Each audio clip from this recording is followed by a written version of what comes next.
La profecía de los 7. Parte 16. Mientras seguíamos a los tragaluces al piso superior, empecé a ponerme de mal humor. Ahora estaba seguro de que, para derrotar a Caul, haría falta algo más que reunir a los 7 en una habitación y pedirles que hicieran un coro con las manos unidas. Llevaba el tiempo suficiente formando parte del mundo peculiar como para saber que las cosas casi nunca eran tan fáciles. Seguramente tendríamos que llevar a los 7 al Acre y en algún momento tendríamos que enfrentarnos a nuestro enemigo en persona. Y sería feo, y complicado, y sangriento. Estaba impaciente por emprender la parte complicada, empezando por volver a salir del bucle de Miss Turn. Sin embargo, como parecía que no podíamos hacer nada más que esperar la llegada de los otros 4, tampoco me vendría mal descansar un rato. Tenía los nervios destrozados por el viaje, me pesaba la cabeza del cansancio y al notar el apetitoso olor de la comida comprendí que mi hambre era voraz. Zebby y Julius nos llevaron a una sala del primer piso, que estaba limpia y vacía de animales, donde nos habían servido un buffet en una mesa enorme. Dejamos caer al suelo las pesadas mochilas y abrigos, así como el baúl de Bronwyn, y nos abalanzamos sobre el buffet como lobos hambrientos. Comimos y charlamos, aunque fueron Noor y los otros 2 tragaluces los que llevaron la voz cantante. Entre bocado y bocado de pisto con pan recién hecho, Noor se inclinaba sobre la mesa para acribillar a preguntas a Julius y a Zebby. ¿Cómo habían sido sus vidas? ¿En qué momento se habían manifestado sus habilidades? ¿Cuándo les hablaron las imbrines de la profecía? ¿Los habían perseguido igual que a ella? Sus imbrines los habían dejado en el bucle de Miss Turn el día anterior, contaron, tomando rutas más lentas pero menos peligrosas que la nuestra. Di por supuesto que habían tardado tan poco en llegar al bucle de Miss Turn porque habían viajado acompañados de sus imbrines y no por su cuenta, como nosotros. Millard me lo confirmó en susurros. Había atajos temporales que solo las imbrines y los que viajaban con ellas podían tomar. Se llamaban Julius Purcell y Zebby Mayfield. Los 2 eran tragaluces, aunque la naturaleza exacta de sus habilidades variaba una pizca. Yo puedo proyectar mi voz si quiero, dijo Zebby. Luego añadió, en un tono más quedo, y mi luz. El poder de Julius era temible. Podía oscurecer espacios enormes en un instante, pero no podía guardarse dentro la luz tanto tiempo como Zebby o Noor. Pensaba que sus padres eran ganeses, pero una imbrine lo había adoptado cuando era muy niño y se habían mudado muchas veces, así que se había pasado casi toda la vida yendo de bucle en bucle. Últimamente vivía en China. Aquellos bucles son maravillosos y algunos son antiquísimos, nos contó con entusiasmo. ¿Sabíais que allí no hubo Edad Media? Toda Europa fue analfabeta durante 500 años, incluidos los reyes, y ellos, mientras tanto, estaban creando asombrosas obras de arte y literatura. En cuanto a su edad, no la tenía del todo clara. Calculaba alrededor de 56 años, aunque seguramente se había saltado algún cumpleaños. Lo que tenía claro, en cambio, era que para ser un peculiar y especialmente uno de los 7 había llevado una vida más o menos segura. Ese traje es precioso, dijo Horace. ¿De dónde lo has sacado? Julius sonrió agradecido. Se lo encargué a un sastre de Bamako. Les da 1000 vueltas a los de Savile Row, en mi opinión. No me cabe la menor duda. Horace asintió con entusiasmo y luego bajó la vista avergonzado. Nunca lo dirías viéndome ahora, pero yo también soy un fanático de la sastrería.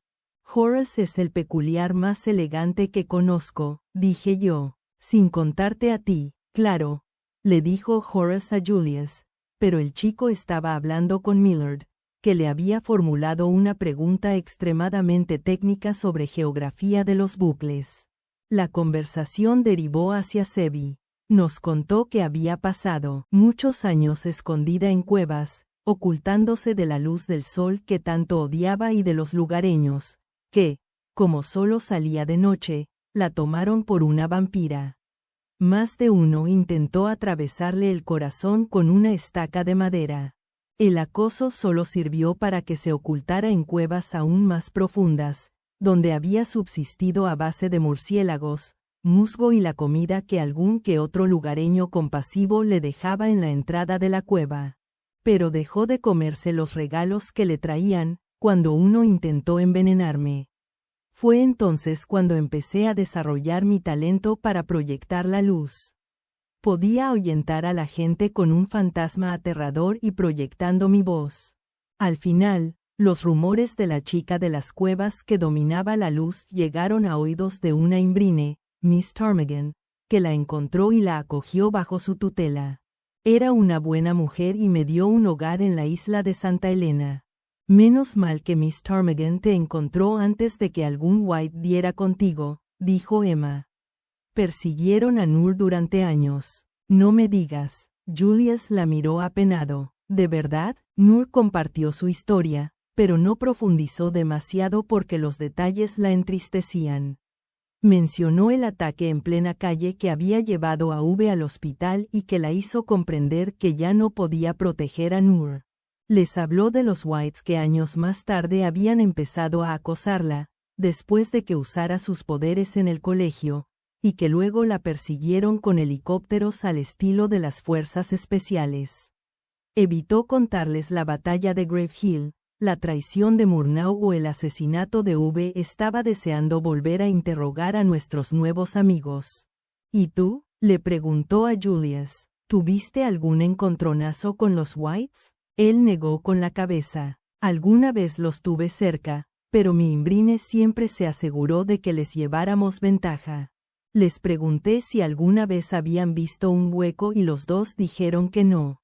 Dicen que dan mucho miedo, comentó Julius en tono alegre, con la boca llena de pan.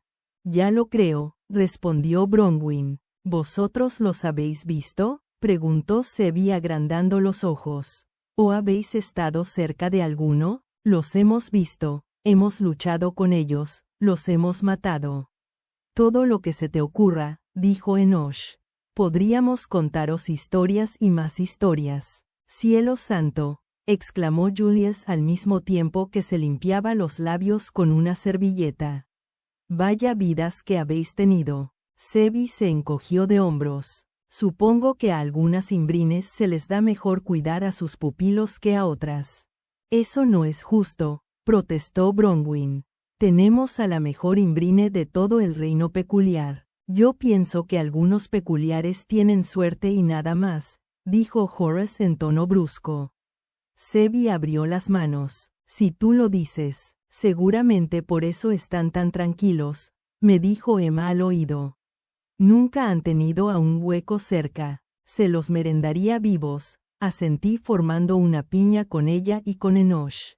Enoch soltó una risita. Y que lo digas. Sus imbrines los guardaban entre algodones. No tengo más hambre, dijo Bronwyn a la vez que se apartaba de la mesa, aunque era obvio que en realidad estaba ofendida. La comida llegó a su fin.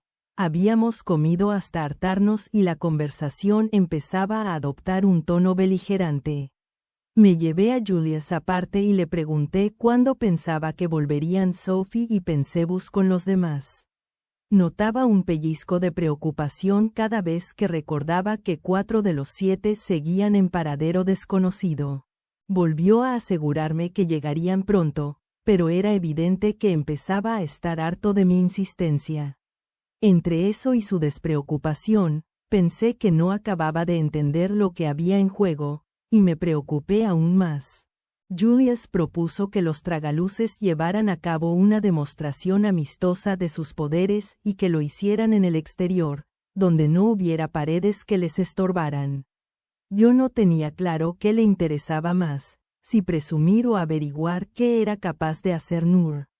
Sea como sea, ella se apuntó. Como no teníamos nada mejor que hacer, aparte de esperar y preocuparnos, los demás nos acoplamos también y miramos desde el jardín delantero a los 3 tragaluces, que remontaron la colina que había al lado de la casa de Miss Turn.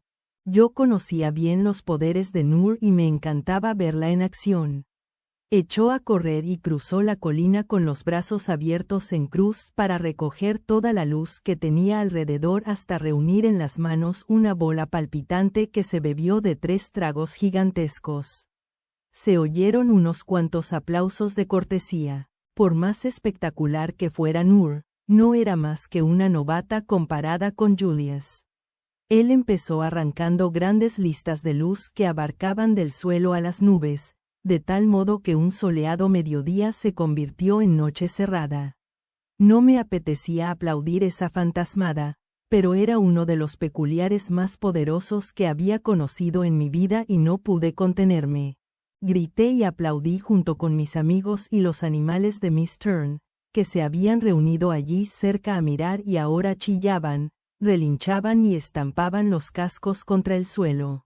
A continuación le tocó a Sebi. Empezó demostrando que podía recoger luz desde la distancia, algo que ni siquiera Julius era capaz de hacer. La vimos extraer la luz del interior de la casa de Miss Turn y elevarla en el aire. Las ventanas se oscurecieron mientras el aire resplandecía encima del tejado.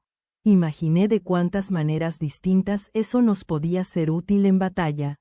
Y luego convirtió toda esa luz en un ardiente dragón alado que voló al cielo oscurecido del mediodía y se disipó en polvo centelleante que volvió a iluminar las habitaciones de Miss Turn al posarse en el tejado.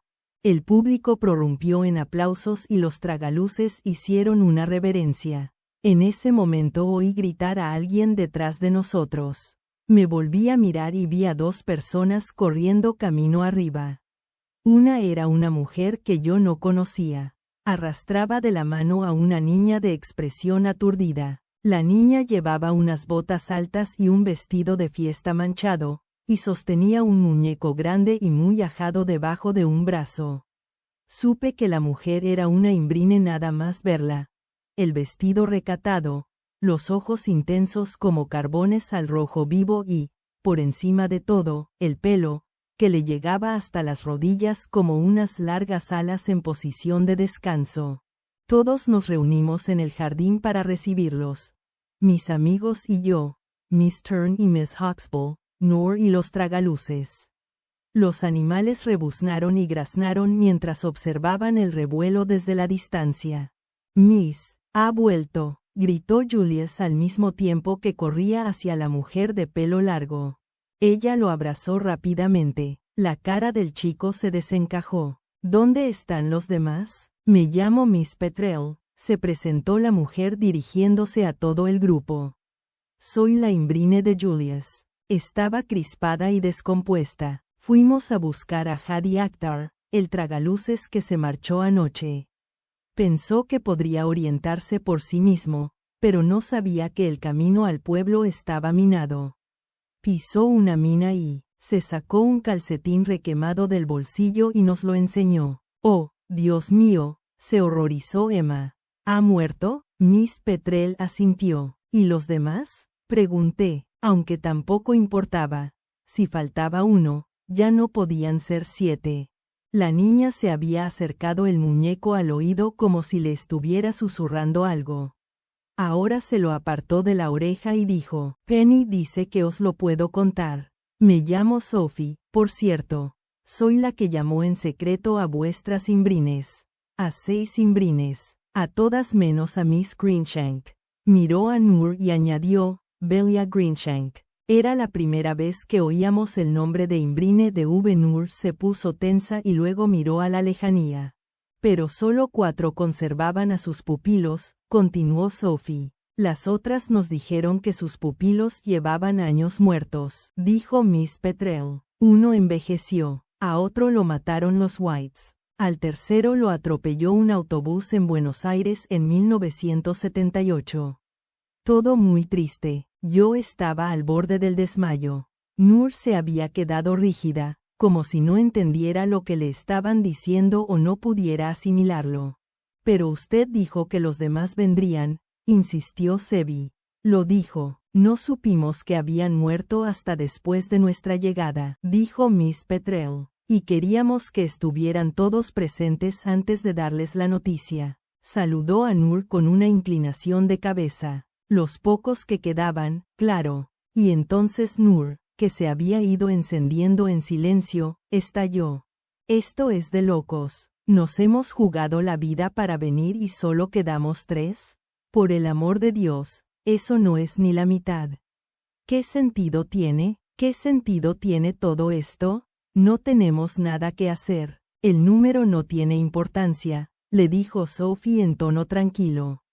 ¿No conoces la profecía? Sí, 7 sellarán el portal, replicó Nur enfadada. No, 7 pueden sellar el portal. De nuevo el muñeco le estaba susurrando algo a Sophie, es decir, cualquiera de vosotros puede cumplir la profecía por sí solo. No hacen falta 7, con uno es suficiente. Los otros 6, dijo Miss Petrel, son garantías de seguridad.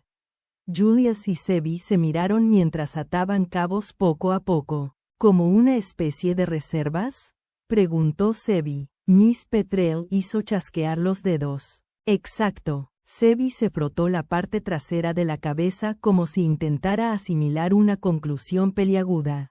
Entonces está diciendo que, en realidad no tenemos que. ¿Por qué no nos lo dijo alguien? Estalló Nur otra vez. ¿Por qué hemos tenido que cruzar un infierno en la tierra solo para averiguar esto? Por 3 razones. Miss Petrel levantó una mano con 3 dedos estirados. La información era demasiado delicada. Teníamos que comunicarla en persona. Eso es verdad. Interceptamos todas sus llamadas, dijo Millard. Menos mal que no lo dijeron por teléfono. 2. Miss Petrel escondió un dedo. No podíamos arriesgarnos a que alguno se quedara en casa pensando que su presencia no era más que una garantía de seguridad. Todos son necesarios. ¿Por qué?, dijo Julius. Ya habéis visto lo que soy capaz de hacer. No necesito ayuda de nadie. Porque, Miss Petrel le lanzó a Julius una mirada severa y escondió otro dedo. Sus poderes son más fuertes cuando están juntos. 6 son muchas garantías de seguridad, dijo Millard en tono receloso. Solamente harían falta tantos tragaluces si hubiera pocas probabilidades de alcanzar el objetivo en el primer, segundo o tercer intento. Gracias, chico invisible, por esa observación tan motivadora, dijo Julius. Pero conozco mis poderes y son incomparables. Y ese objetivo tan difícil de alcanzar es, quiso saber Nur, cerrar el portal y salvar el reino peculiar. Nada más y nada menos. Sí, pero ¿cómo?, se desesperó Nur antes de arañar el aire con un ademán frustrado.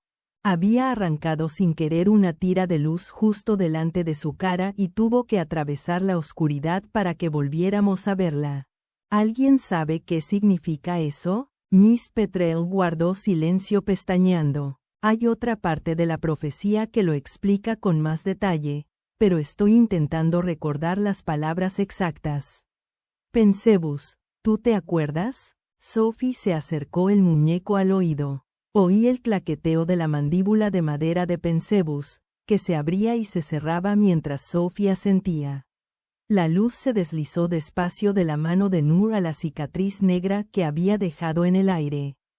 Horace contuvo la respiración mientras esperaba la respuesta y unió las manos contra el esternón. Sophie levantó la vista. Penny dice que tenéis que comeros el alma de Caul. Julius se alisó los guantes y bajó la vista, quizá para disimular que por fin había empezado a sudar un poquitín. ¿Y cómo se supone que vamos a hacerlo? Sebi levantó las manos, arrancó una buena porción de luz del espacio vacío que teníamos sobre las cabezas y se lo embutió en la boca. Afí, dijo con la boca llena antes de tragar y repetir, así. Sí. En caso de que Caul realmente esté hecho de luz, dijo Nur en tono escéptico. Yo pensaba que era un árbol gigantesco hecho de carne podrida o algo así. Eso dijo el niño que lo vio. Pues, en ese caso, apuntó Julius como si se lo estuviera explicando a un niño, su alma estará hecha de luz. Sebi fulminó a Nur con la mirada. No irás a dudar de la palabra de una imbrine, ¿no? Querrás decir del susurro de un muñeco, replicó Enoch. Es mucho más que un muñeco, se enfurruñó Sophie. Y Nur Prades lo sabe muy bien. Vale, nos estamos desviando del tema, Intervine. Pensemos cómo vamos a volver y pongámonos en marcha. Ya hablaremos de cómo os vais a zampar el alma de Caul por el camino. Todo el mundo asintió. Por fin estábamos de acuerdo en algo. Sí, no hay tiempo que perder, dijo Miss Petrel. Las fuerzas de Caul ya han empezado a congregarse en Londres, a las puertas de su bucle. Bronwyn se tapó la boca con las dos manos. ¿De verdad?, dijo a través de los dedos. ¿Ha hablado con las imbrines de allí?, preguntó Millard. ¿Están sanas y salvas? Ya llevábamos medio día fuera. Podía haber pasado cualquier cosa en ese rato. Han intentado romper sus defensas, contestó Miss Petrel, pero de momento no lo han conseguido. El escudo es fuerte, pero no más que las imbrines que lo han construido. Si alguna de ellas sufre algún daño o pierde la conciencia, podría quebrarse. ¿Está diciendo que ni siquiera pueden dormir?, preguntó Julius. No, confirmó Miss Petrel. Aunque, por fortuna, no necesitamos dormir a menudo. Miss Huxtable y Miss Turn se acercaron. Se habían quedado por allí cerca y habían oído toda la conversación. Cuenten con nosotras para todo lo que haga falta, dijo Miss Huxtable. Gracias, dijo Miss Petrel. Ahora tenemos que preparar a estos niños para el viaje a Londres. Echamos a andar hacia la casa para recoger las mochilas y los abrigos, y las imbrines fueron trazando un plan mientras caminábamos. Miss Huxtable sugirió que sería mejor no arriesgarse a volver a Londres por la ruta que habíamos tomado al venir, a través de las líneas del frente y de tierra de nadie hasta el bucle, y las demás le dieron la razón. Me parece que, si hubiéramos sido únicamente mis amigos y yo, quizá la imbrine no habría albergado las mismas dudas, pero parecía probable que Julius y Sebi sobreviviesen si tenían que cruzar el campo de batalla. Miss Turn, aunque estaba en tensión y parecía cada vez más confusa, propuso una alternativa más segura. Consistía en abandonar su bucle por un pequeño desgarro en la membrana que solo ella conocía. Salir por esa rotura en particular no nos llevaría al mundo de 1916, sino al presente. A su presente, dijo frunciendo el ceño, donde quiera que esté. Por lo que parecía, empezaba a comprender que su bucle se había desplomado y que estaba atrapada allí dentro por siempre, un vestigio que retornaba eternamente, mientras que su hermana podía entrar y salir. En el exterior del bucle encontrarán una estación de tren moderna, dijo Miss Huxtable, y desde allí el Eurostar les llevará de vuelta a Londres en 2 horitas de nada. La membrana no está demasiado lejos, añadió Miss Turn, pero es mejor que no se desvíen del camino. Voy a preparar mis caballos más rápidos y mi hermana y yo les guiaremos desde el cielo. Miss Huxtable la miró con una mezcla de pena y gratitud, y al momento se abrazaron, intercambiaron besos en las mejillas y Miss Turn dio un gran salto. Con un revuelo de alas adoptó su forma aviar. Un gran pájaro blanco con una lista negra que recordaba a la boina que llevaba en su forma humana y que ahora había caído al suelo junto con las demás prendas de ropa.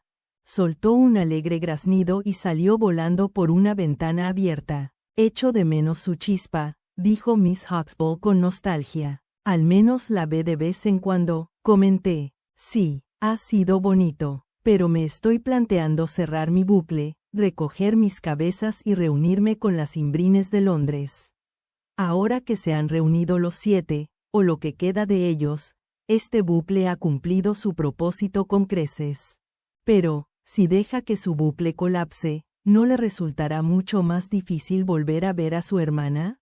Llevo demasiados años aferrada a este fragmento roto de su antiguo yo. Ha llegado el momento de dejarla marchar. De repente cayó en la cuenta de que no solo hablaba conmigo, sino con todos nosotros, se puso tensa y cambió de tema. No desperdiciemos la comida. Se acercó a la mesa y empezó a lanzarnos baguettes intactas. Guárdenlas en las mochilas. Es posible que les entre hambre durante el viaje y la comida en el tren es carísima. Miss Huxtable me provocaba una tristeza devastadora, en parte porque su dolor era más que evidente. Se le notaba en los hombros encorvados, en las arrugas alrededor de los ojos. Pero sobre todo porque la entendía. ¿Cuántas personas no elegirían pasar la vida entre sombras y fantasmas si pudieran? Todos los padres y las madres que habían perdido un hijo, cada uno de los enamorados que había perdido a su pareja. De ser posible, ¿acaso la mayoría no haría lo mismo? Todos estamos repletos de agujeros y algunos días yo habría hecho cualquier cosa con tal de reparar los míos, aunque solo fuera durante un rato. Me alegraba de no tener opción, y me alegraba aún más de no poseer los poderes de las Imbrines. La tentación de emplearlos con fines dudosos habría sido demasiado fuerte. Recogimos nuestras cosas y guardamos todavía más comida sobrante en las mochilas a instancias de Miss Petrel. Bronwyn se cargó el baúl a la espalda y se lo ató con una cuerda. Tras eso todos bajamos a esperar a Miss Turn. El gran salón sembrado de paja estaba casi vacío. Los animales habían salido a admirar las franjas de oscuridad que Julius había trazado en el cielo y que poco a poco volvían a inundarse de luz. Mientras los demás charlaban intenté prepararme para lo que nos esperaba. Llevaba meses sin montar a caballo y tampoco era ningún experto. Mientras no galopemos, todo irá bien, pensé. Todo irá bien, fue el último pensamiento que cruzó mi mente antes de que llegaran a mis oídos gritos agudos y aterrados procedentes del exterior. Todos corrimos a la ventana sucia de hollín. Una columna de humo consumía una pequeña construcción exterior y los animales huían a la desbandada. Miss Huxtable y Miss Petrel dieron media vuelta y corrieron a la puerta, pero antes de que llegaran la hoja estalló hacia adentro soltándose de sus goznes y tiró a Miss Huxtable al suelo. Miss Petrel se quedó helada sin poder recular. Un puño me estrujó las tripas. Sabía lo que iba a cruzar la puerta sin que mis ojos lo vieran. Un espíritu hueco que caminaba a cuatro patas y gruñía como un perro rabioso con unos ojos que derramaban negrura y dientes que chorreaban sangre. Llevaba un collar al cuello con una correa prendida. El hombre que sujetaba la correa iba vestido con el uniforme de los soldados alemanes y arrastró al hueco a la habitación. No tenía pupilas. El hueco me vio y tiró del brazo del White. Al suelo, muchacho, gritó el White pegando un tirón a la correa, y el hueco se agachó convertido en un ovillo de músculos temblorosos. Hablaba con acento británico, no alemán. Un White, cuchicheó Emma. ¿Ves a ese hueco? Le pregunté. Ella asintió con un movimiento rápido y aterrado. Se me cayó el alma a los pies, aunque conocía la respuesta aún antes de formular la pregunta. Aquel era uno de los huecos nuevos. Uno de esos que yo no podía controlar y cuya presencia solo percibía si los tenía muy cerca. ¿Esta casa tiene puerta trasera?, susurró Bronwyn. Como si la hubieran oído, sonó un disparo a nuestra espalda. Otro alemán vestido con uniforme gris estaba plantado en la segunda puerta, que conducía a la escalera. En una mano empuñaba una pistola con visor, de aspecto moderno, y en la otra sostenía una especie de rifle, aunque del cañón salía una llama y el arma iba unida con tubos a la mochila que el hombre llevaba en la espalda. No era un rifle, era un lanzallamas. Gritó al mismo tiempo que disparaba un chorro de fuego por encima de nuestras cabezas. Nos agachamos y notamos un calor ardiente en la zona de la nuca. Sebi le quitó el sombrero a Julius de un manotazo. El bombín se había prendido y Julius cayó de rodillas y lo golpeó contra el suelo para apagarlo. Como nos dejes sin luz, te fraire como a un pollo, le advirtió el hombre que sujetaba la correa. No voy a hacer nada, balbuceó Julius. Miss Huxtable gimió en el suelo. ¿Qué queréis de nosotros?, les preguntó Miss Petrel en tono desafiante. Solo quiero que muráis, respondió el hombre. No hemos venido a negociar y los discursos no os van a servir de nada. Sacó una pistola del cinto. Acabemos ya, Bastian. Caul nos va a hacer inmortales por esto. Me estaba estrujando los sesos, pero no se me ocurría nada. Todas las salidas estaban bloqueadas. No lo hagáis, dijo Emma tratando de adoptar un tono tranquilo y controlado para ganar tiempo. Podríamos llegar a algún acuerdo. Desenroscándose, el hueco se puso de pie todo lo largo que era. El hombre no le hizo caso. Bastian, haz los honores. Encantado, dijo el hombre que teníamos detrás. Levantó la pistola y apuntó. Sonó un restallido estridente, pero ninguno de nosotros murió. En vez de eso, el White que sujetaba la correa del hueco trastabilló hacia la jamba de la puerta con expresión de estupor mientras la sangre manaba del asqueroso agujero que tenía en la garganta. Boqueando, soltó la correa del hueco y se desplomó en el suelo. El hueco dio un chillido estridente y asustado antes de abrir sus inmensas fauces. Yo no entendía qué narices estaba pasando, pero el instinto me dictó que interceptara al hueco y esperara que algún otro se ocupara del hombre del lanzallamas. Empujé a Horace y a Enoch a un lado y corrí hacia el hueco. Dos de sus lenguas salieron disparadas y se enrollaron a mis piernas para tirarme al suelo. Dirigió la tercera lengua hacia Nur y le rodeó el cuello con ella. Con la cuarta le ató las manos a Julius antes de que el chico pudiera absorber la luz de la habitación. El hueco me estaba arrastrando hacia su boca abierta. Alguien gritaba en hueco. Yo estaba a punto de desaparecer en las fauces del monstruo, pero justo antes de que alcanzara la boca las lenguas que me arrastraban se aflojaron y me soltaron. El hombre del lanzallamas pasó por mi lado a grandes zancadas sin dejar de gritar en un extraño dialecto de lengua hueca. Yo no la entendía bien. El hueco se había quedado inerte y miraba al hombre con las fauces abiertas. Volvió a guardarse las lenguas en la boca y se tendió en el suelo junto a su amo muerto. El hombre se volvió a mirarnos con el lanzallamas apuntando al suelo. He venido a ayudarles, dijo. Me llamo Horatio. Mr. Portman, Miss Prades, ustedes ya me conocen. ¿De qué está hablando?, preguntó Julius frotándose las muñecas doloridas por las ataduras del hueco. ¿Conocéis a este hombre? Sí, dije con la cabeza hecha un lío. Notaba el deseo del hueco de matarme, pero Horatio le había ordenado que se tumbara y en el suelo se había quedado.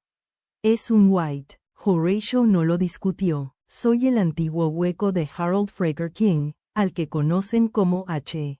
Hablaba con voz clara y palabras nítidas. Su cara ya no era una masa de carne a medio formar, sino la de un hombre normal y corriente, aunque sus ojos no tenían pupilas. Me reuní con mis antiguos compañeros y les hice creer que seguía siendo uno de ellos. Las descubrieron y las siguieron hasta aquí, le dijo a Miss Petrel.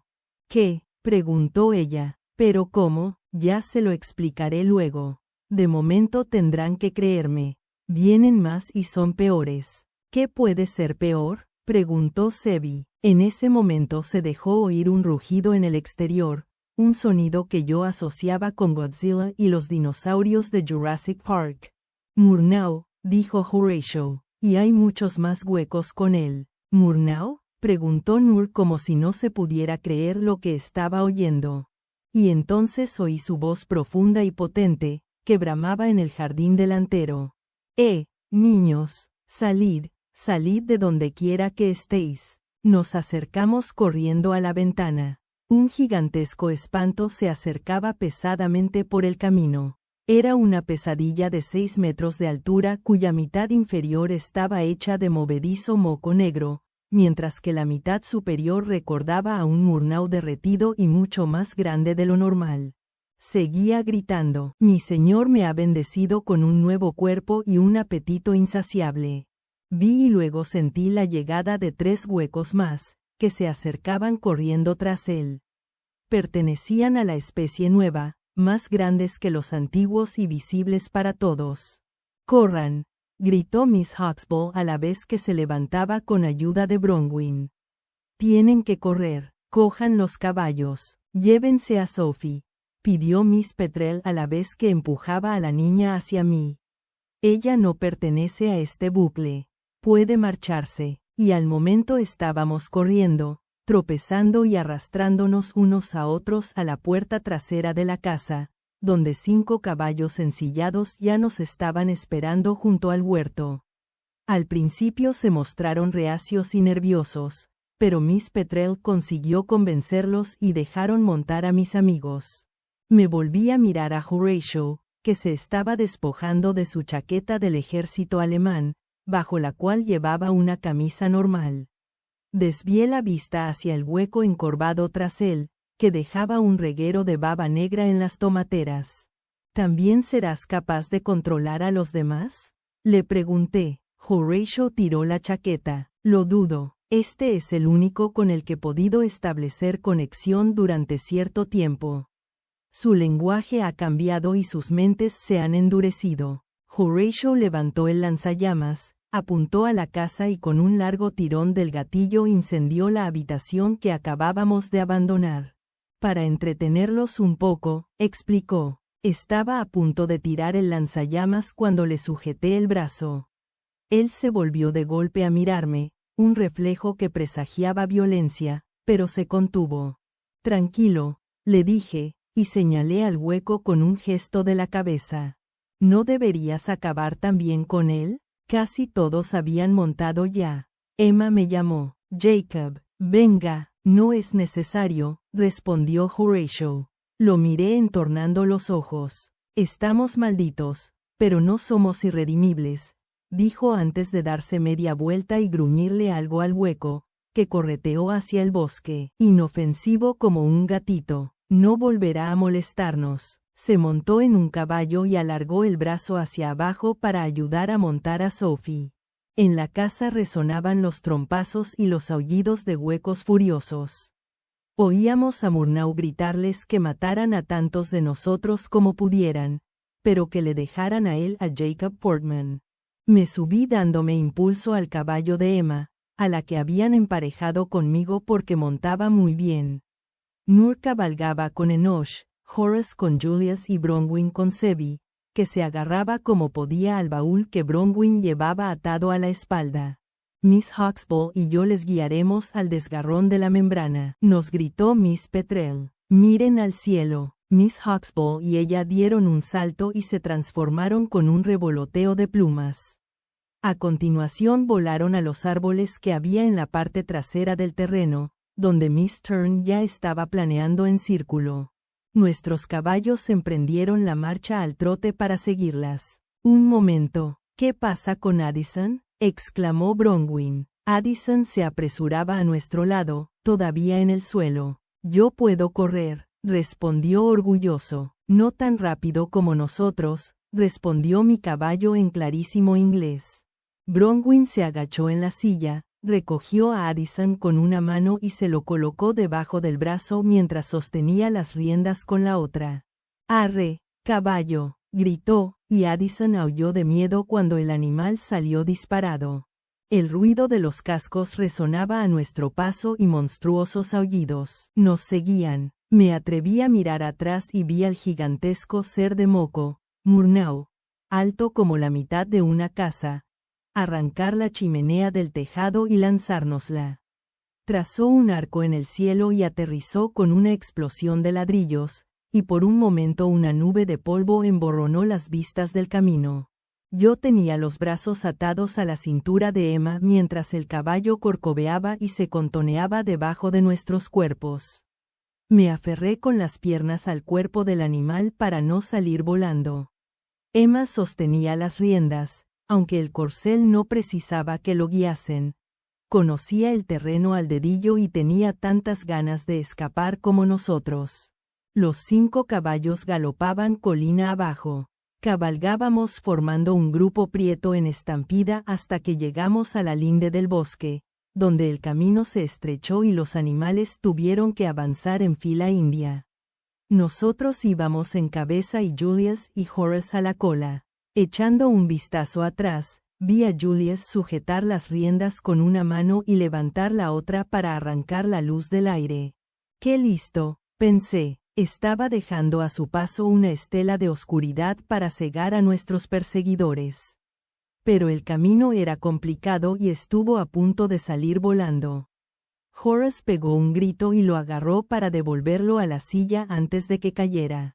Miré al cielo buscando a las Imbrines y Atis ve con acento agudo las inconfundibles alas de Miss Petrel, con las puntas negras, entre los árboles. Íbamos por buen camino, pero oía los aullidos de los huecos muy cerca. Nos estaban dando alcance. Llegamos a un claro. Delante de nosotros, el camino se bifurcaba a derecha e izquierda. Como Emma y yo montábamos el primer caballo de la fila, nos tocaba elegir. Escuché un graznido en lo alto y al levantar la vista vi a 2 Imbrines doblar a la izquierda. Justo entonces, en el mismo sentido y al nivel del suelo, oí el grito de un hueco. El camino de la izquierda quedaba descartado. A la derecha, grité, y Emma tiró de las riendas. Por allí no, chilló el caballo. Otro aullido procedente de la izquierda bastó para convencerlo. Tomamos la ruta de la derecha y los demás nos siguieron. ¿Los huecos se han vuelto más rápidos?, preguntó Emma. Le hundí la barbilla en la espalda al asentir y me aferré con más fuerza, casi cerrando los ojos. Si un caballo tropezaba o alguno de nosotros se caía, seríamos pasto de los huecos. Durante un ratito pensé que los habíamos dejado atrás. El bosque se despejó. Salimos de los árboles y entramos en un campo en barbecho cuyas vistas se perdían en la lejanía. A la izquierda había una vasta extensión de campos. A la derecha, lejana y enturbiada por una humareda negra y movediza, avisté una fila de camiones y tanques. De inmediato supe lo que había más allá, porque oía los disparos. «¡Ay, madre!», dijo Emma. «Eso no será, ¿no? Maldita sea. Las trincheras». Estábamos en el año 1916 en el bucle de Miss Turn, 2 años antes que en el bucle de Miss Hawksbull. La guerra se había rebobinado, y ahora nos encontrábamos detrás del frente británico. De nuevo, a la izquierda, grité, pero otro graznido en lo alto me contradijo de inmediato. Eran las Imbrines, que nos instaban a seguir en línea recta. El camino bordearía las trincheras a duras penas. «Olvídalo, recto». En ese momento un coro de aullidos estremecedores me contradijo por segunda vez. Los huecos también habían salido del bosque y se aproximaban por la izquierda. Todavía lejos, aunque viraban rápidamente, como un emborronado molinillo de lenguas. No hizo falta darle instrucciones al caballo. Torció a la derecha y los demás hicieron lo propio. Los huecos nos estaban empujando hacia el frente como si fuéramos ovejas. Y, sí, eran más rápidos. Si el hueco con el que había luchado en el Acre era la versión 2.0, estos eran la 2.1. Se estaban volviendo más letales por momentos. Oía a alguien gritar, «¡Ales! ¡Ales!». Era un caballo, que azuzaba a los demás. Sacando fuerzas de flaqueza y brillantes de sudor, los animales apuraron el paso. Las Imbrines empezaron a chillar, alarmadas al vernos avanzar directos al frente, pero no podíamos evitarlo, a no ser que quisiéramos enzarzarnos en una batalla con los huecos que no podíamos ganar. Entre la sartén y las brasas, prefería probar suerte con el campo de batalla. Entre el jaleo de cascos y aullidos, escuché a Julius gritarle a Horace, «¡Agárrame fuerte!». Cuando me volví a mirarlo, le vi soltar las riendas nuevamente y levantar los 2 brazos. Esta vez guardó mejor el equilibrio, en suspensión y acompañando el ritmo del caballo. Empezó a absorber la luz del aire, dejando atrás una franja ancha y oscura según avanzaba. Crucé los dedos para que la maniobra nos ocultara mínimamente, lo suficiente para poder alejarnos del frente sin que los huecos supieran qué camino habíamos tomado. Seguimos cabalgando de ese modo, extendiendo una capucha de oscuridad a nuestro paso. Las bombas y las ametralladoras sonaban ahora más cerca. Dejamos atrás camiones, tanquetas y grupos de soldados conmocionados, que tal vez nos hubieran disparado si nuestra estela no les hubiera privado de luz.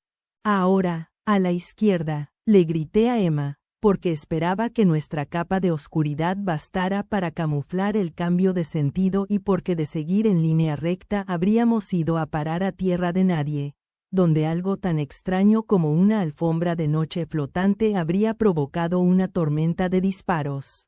Emma y yo viramos a la izquierda, pero pasado un momento nuestro caballo relinchó y frenó en seco, encabritado, delante de una fila de tanques, tan repentinamente que estuvo a punto de tirarnos. Las demás cabalgaduras se amontonaron detrás. «Media vuelta», gritó Emma. Sin embargo, cuando Julius aclaró parte de la negrura descubrimos que 2 tanques y un vehículo de transporte de tropas acaban de chocar justo detrás de nosotros por culpa de la oscuridad. No teníamos escapatoria. Más, vociferó Sebi con su voz de mujer en llamas. Absorb toda la luz. Juntos, los tragaluces reunieron hasta el último fotón de los alrededores y una oscuridad casi completa nos envolvió. Los soldados intercambiaban gritos aterrados. También oía a los huecos pegarse trompazos en la oscuridad, no muy cerca de nosotros, pero tampoco tan lejos como para que me sintiera cómodo.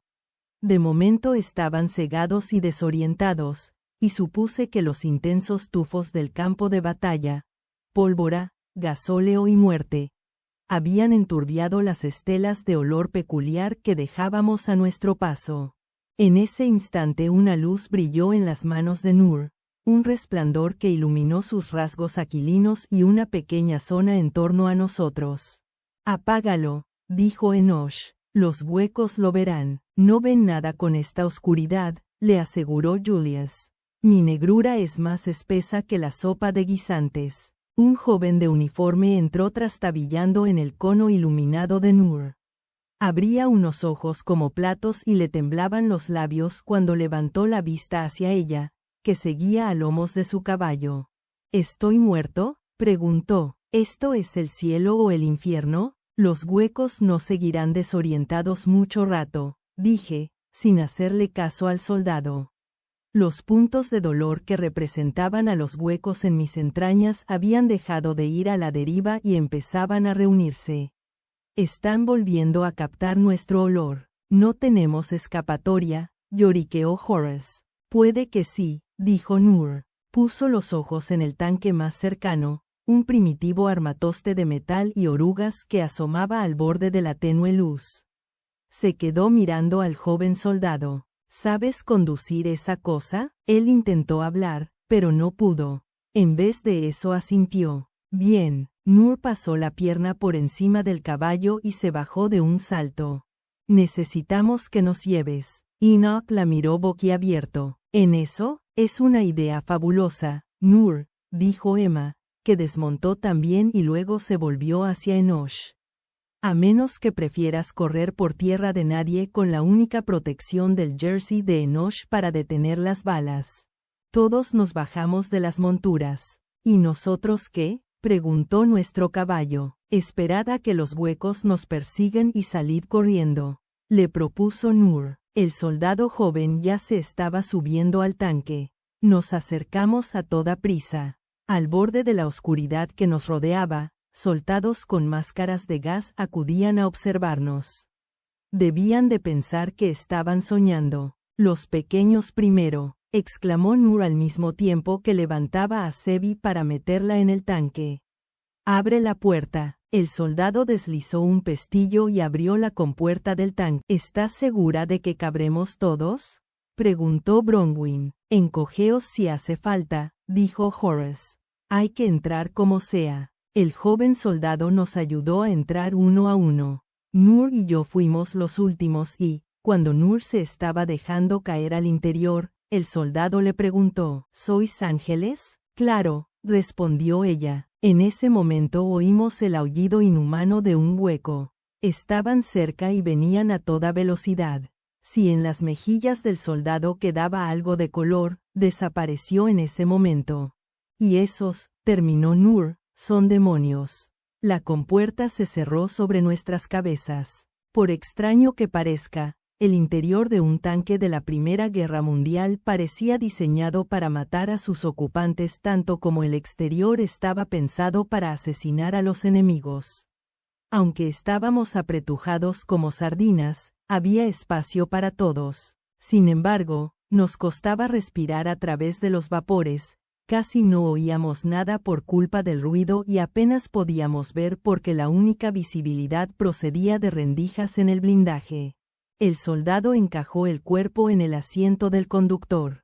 Los demás nos distribuimos por los estrechos compartimentos de alrededor, destinados a los artilleros y a los que cargaban la munición, y empezamos a gritar órdenes contradictorias. Vuelve por donde hemos venido. Ve por donde no haya huecos. No, sigue a las Imbrines. ¿Cómo las va a seguir, si no las vemos desde aquí? Al final Bronwyn pidió silencio a gritos y dijo, Jacob, las balas de las ametralladoras matan a los huecos, ¿verdad? Creo que sí, si les dan en la cabeza. Tienen el pecho acorazado, pero no pueden destruir un tanque, ¿no? La pregunta iba dirigida al conductor. Enoch le sacudió el brazo. Haz algo más que quedarte mirando. Te ha hecho una pregunta. No. Dio unos golpecitos a la compuerta con los nudillos y sonó un ruido sordo. El blindaje es demasiado grueso. Bronwyn asintió con decisión. En ese caso los conduciremos a una lluvia de balas. Dejaremos que los británicos y los alemanes maten a los huecos y luego seguiremos a las Imbrines. Menuda locura, musitó Julius y al momento se encogió de hombros. Ya has oído a la dama, le ordenó al soldado. Directos a recibir disparos. El soldado miró por una rendija del casco. Está demasiado oscuro. No veo por dónde voy. Vale, gruñó Julius. Escupiré la luz. Con ayuda del soldado, Julius buscó la barbacana del cañón más grande y la abrió. Pegó la boca a la abertura, cerró los ojos con fuerza e hizo un ruido como si fuera a vomitar. Mirando por otro orificio del tanque, vi la luz salir disparada por el cañón hasta inundar el horizonte. Un tanque disparando luz al cielo debió de ser una imagen maravillosa y pensé que me habría gustado contemplarla desde la posición de los boquiabiertos soldados de alrededor. Ahora que tenía visibilidad, el conductor se orientó con rapidez. Pisó el embrague y puso el tanque en marcha. Arrancamos entre sacudidas con un fuerte chirrido metálico. Oímos un golpe en lo alto. Uno de los huecos había saltado al vehículo. Tamborileó inútilmente en el casco con las lenguas y soltó un estridente aullido de frustración. El soldado se encogió en su asiento. Leches, ¿qué ha sido eso? Tú conduce, muchacho, lo apremió Millard casi a gritos por encima del estrépito del motor. El soldado tiró de dos palancas paralelas, que por lo visto servían para conducir el armatoste, y dimos un bandazo para esquivar algo. Un segundo hueco subió al tanque de un salto mientras un tercero intentaba echarle el lazo por detrás para detenernos.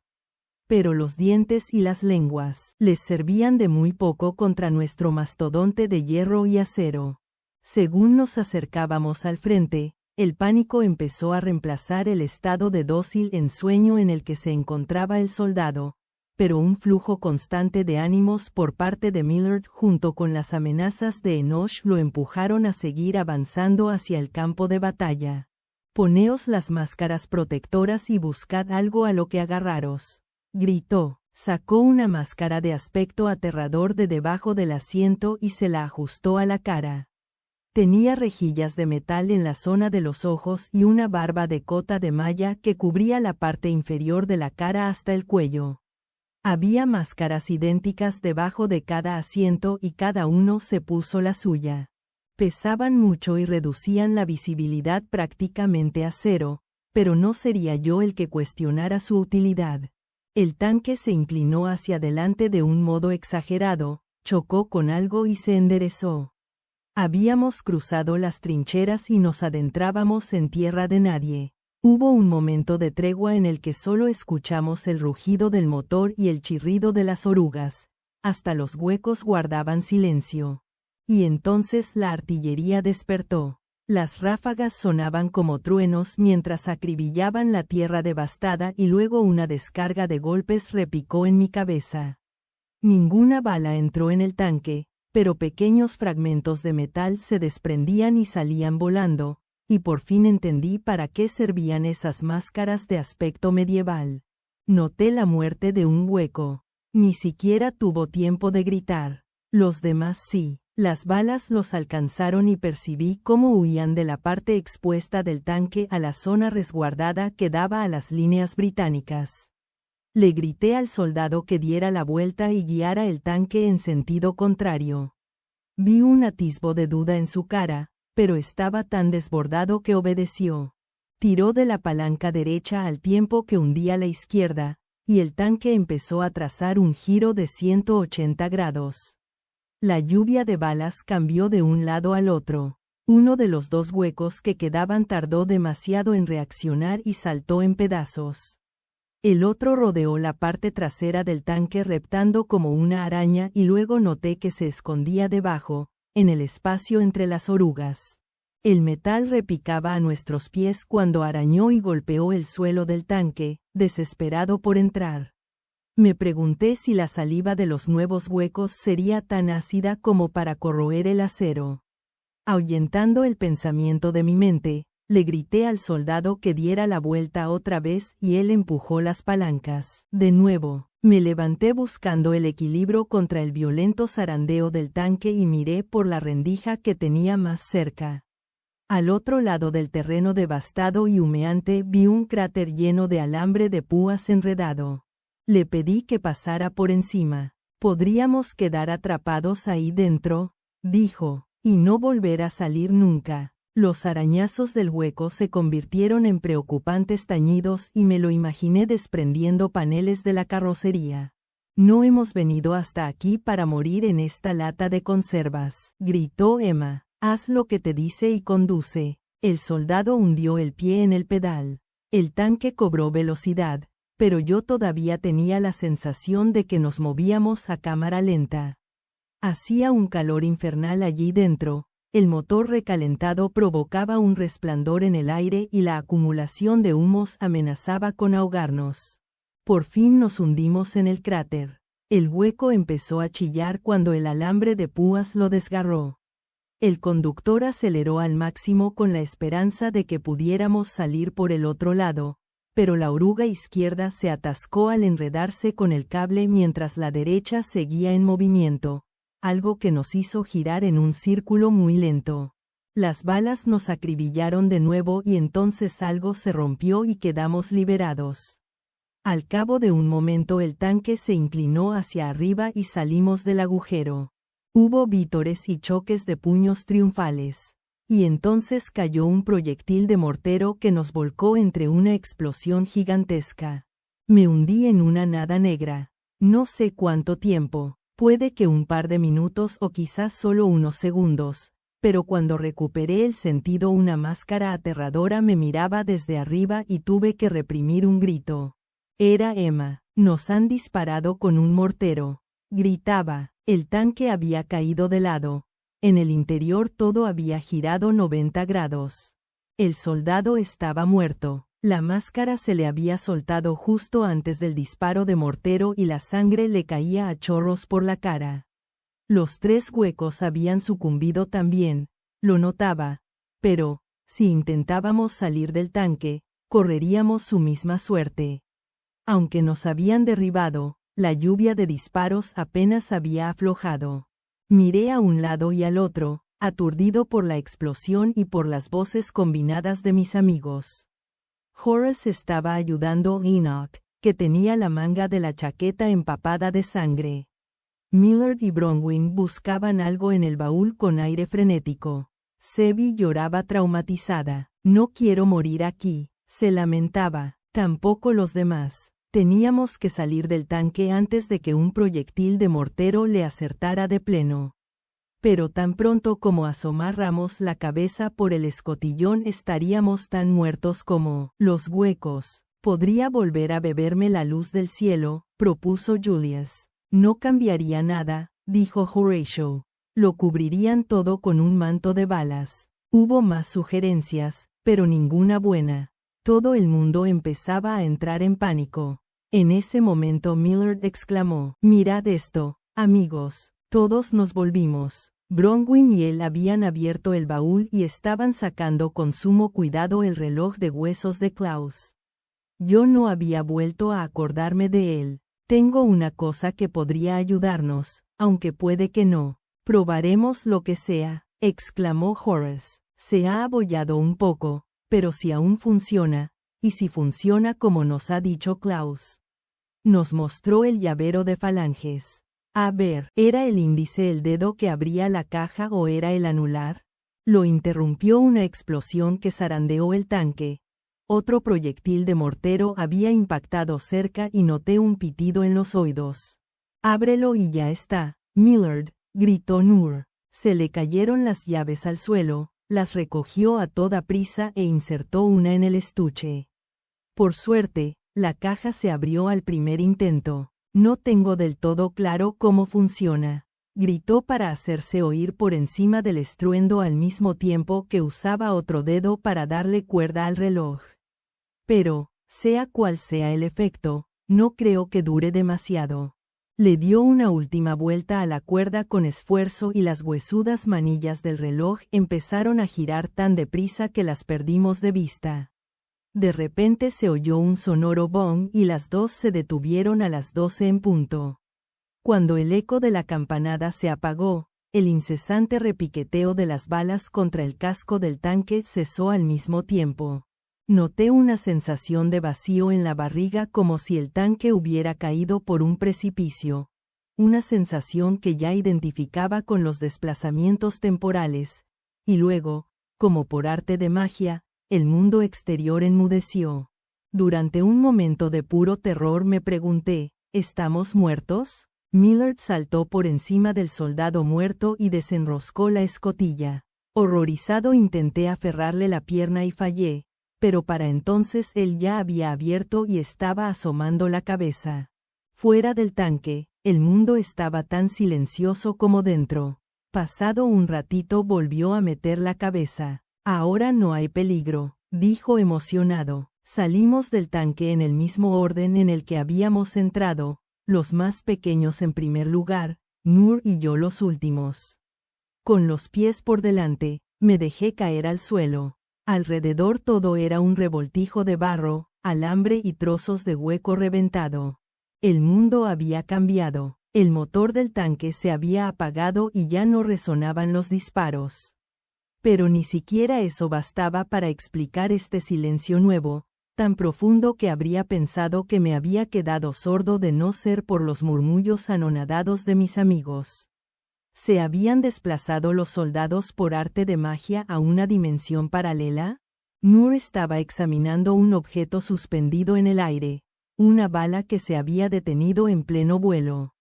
Parecía ligeramente alargada y borrosa, como un objeto que se desplaza con demasiada rapidez para el obturador de la cámara.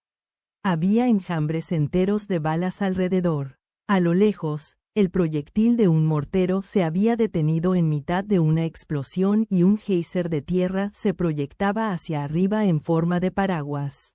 Noor levantó la mano para tocar la bala. Empecé a decir: «Espera, Noor, yo no la». Pero en ese momento la rozó y la bala cayó al suelo inofensiva. «Por todas las ancianas aladas», murmuró Sophie aferrando a Penny contra su pecho. Enoch silbó entre dientes. Addison saltó al tocón de un árbol que había volado en pedazos para ver mejor la escena. «Porque no pude detenerme ante la muerte, amablemente ella se detuvo ante mí», recitó. «No es momento para la poesía», dijo Emma, que empezó a abrirse paso entre el alambre de púas enmarañado. «Salgamos de aquí antes de que ese viejo reloj deje de hacer lo que sea que esté haciendo». «No podría estar más de acuerdo», convino Horace. Bronwyn se había atado el reloj de huesos a la espalda. El artilugio emitía un ruidoso tic-tac que sonaba como una siniestra cuenta atrás y me pregunté si, de quedarme cerca de alguno de los muertos que constituían la mitad del barro de alrededor, le oiría susurrar. Seguimos a Emma al exterior del cráter y enfilamos por la que parecía la ruta más directa al frente británico a través de tierra de nadie. ¿O era el frente alemán el que teníamos delante, en la lejanía? Estaba hecho un lío, con el cerebro atontado por los gases y las explosiones de las bombas, y ambos frentes eran manchas indistintas de ruinas y cables. Ya no estaba seguro, ahuyenté una nube de balas y pensé, ¿dónde están las imbrines? Formad una cadena para que nadie se quede atrás, ordenó Bronwyn y se puso a corretear de un lado a otro de la fila para asegurarse de que todos nos habíamos dado la mano. Se cargó a Sophie debajo de un brazo y a Addison debajo del otro. No agites el reloj, la regañó Millard. Recordad lo que nos dijo Miss Huxtable, gritó Emma con voz alta y clara ahora que no tenía que competir con otros ruidos. Los ojos al frente y a lo vuestro o tendréis pesadillas de por vida. En ese momento se dejó oír un tremendo bramido a nuestra espalda. Nos quedamos helados y nos volvimos a mirar. Dios mío, ¿y ahora qué? Preguntó Noor. Eso, dijo Horatio, que asentía como si acabara de recordar algo. Solo puede ser Percival Murnau. Y entonces apareció Murnau o alguna perversión monstruosa de este, con la altura de 2 casas y compuesto de 2 partes, la superior más o menos humana, la inferior un agitado pedestal compuesto del nauseabundo fango que teníamos debajo, barro negro, escombros y cuerpos. Trocitos triturados de estos últimos salían disparados de su inmensa boca cuando gritaba mi nombre. El reloj de huesos no le afectaba. Él no pertenecía a este bucle. Alguien chilló. Corred, lo hicimos. Salimos en desbandada tan rápidamente como pudimos por la devastada tierra de nadie, ahuyentando nubes de balas según avanzábamos. Murnau se desplazaba sin piernas y podía correr más que nosotros, pues la masa rodante que tenía debajo barría el suelo como el embudo contraído de un tornado. Pasado un momento, al rugido que nos perseguía se unieron graznidos procedentes del cielo. Miss Petrel, exclamó Julius. Y Miss Huxtable, gritó Bronwyn. 2 de las imbrines nos habían encontrado y volaban en círculos por encima de nosotros. Miss Turn pertenecía al bucle y debía de estar en alguna parte congelada en pleno vuelo. Miss Petrel y Miss Huxtable empezaron a acosar a Murnau. Se abalanzaban sobre él en picado y lo entretuvieron el tiempo suficiente para que llegáramos al final de la tierra de nadie y pudiéramos correr a las trincheras. Murnau se detuvo para propinar un manotazo a los pájaros y falló.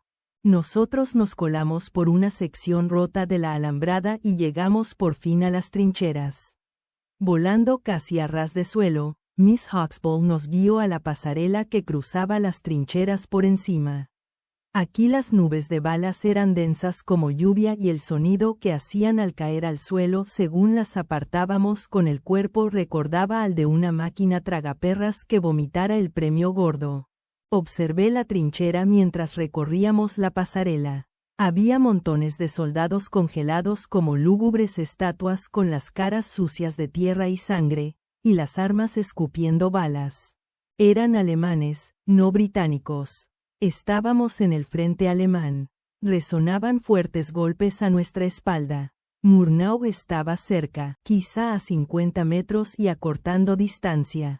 El terreno irregular no dificultaba demasiado su avance y las trincheras tampoco lo harían. Oímos un grito en el cielo. Miss Petrel se abalanzó sobre Murnau con el pico por delante. El gigante esquivó el golpe antes de volverse y levantar el brazo. Atrapó a Miss Petrel con la mano, la estrujó y la tiró al fango. Julius gritó cayendo de rodillas.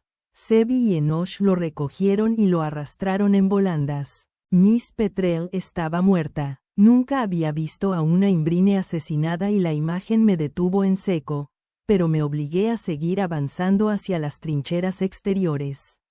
No podíamos malgastar el regalo que nos había hecho. El sacrificio de Miss Petrel había entretenido a Murnau y al cabo de un momento dejábamos las trincheras atrás mientras él todavía bregaba por cruzar la última alambrada de la tierra de nadie. Julius gritaba como un poseso. Forcejeó para quitarse de encima a Sebi y a Enoch y corrió hacia Bronwyn. Gritaba algo que sonaba como «rómpelo, rómpelo», pero, antes de que nadie dedujera lo que se proponía, le arrancó a Bronwyn el reloj de huesos de la espalda, lo levantó por encima de la cabeza y lo estampó contra una piedra.